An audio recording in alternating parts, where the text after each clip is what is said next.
The central question Jesus posed to his disciples, "But who do you say that I am?"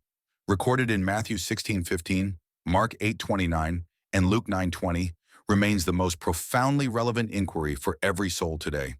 It is a question that cuts through the surface of intellectual curiosity and demands a personal, heartfelt confession. The crowds had their opinions, ranging from John the Baptist to Elijah, figures of power and prophecy, but Jesus pressed his closest followers for their individual revelation. He knew their answer would define their mission, their understanding of the kingdom, and ultimately their eternal destination.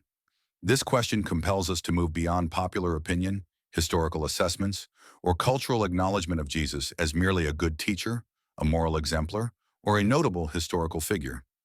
It is the hinge upon which our faith swings, forcing us to decide if we believe the claims he made about himself, that he is the Son of the living God, the promised Messiah, the only way to the Father.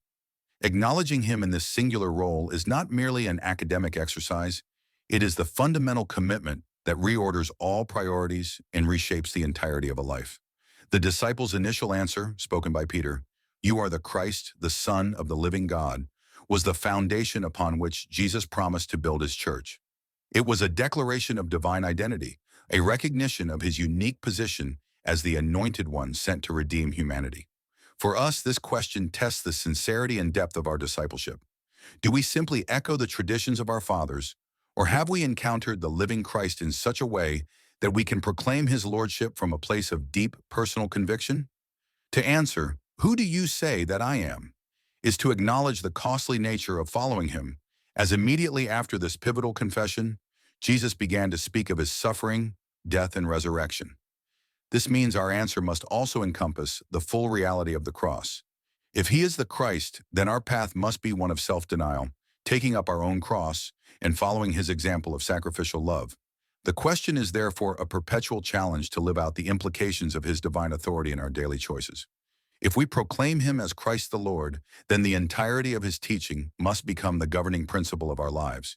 His words about love for enemies, radical forgiveness, justice, mercy, and humility cease to be optional ideals and become non-negotiable commands. The eternal weight of this question lies in the fact that it is a litmus test for genuine faith, separating those who merely admire Jesus from those who truly worship and obey him as sovereign king. The modern world offers countless distractions and competing identities, yet the truth of Jesus' identity remains the singular anchor for the soul. The question cuts through the noise of secularism, materialism, and religious pluralism, asking us where we have ultimately placed our trust. Is our hope rooted in the shifting sands of human achievement, or in the solid rock of Christ's finished work and divine authority? Ultimately, this question is not merely an interrogation, but an invitation, an opportunity to renew our covenant with the one who purchased our salvation with his own blood. He asks it not because he is unaware of the answer, but because our articulation of the answer to ourselves and to the world solidifies our faith and clarifies our purpose. It defines the very core of our being and the trajectory of our existence. Therefore, "But who do you say that I am?" stands today as the single most critical question in human history.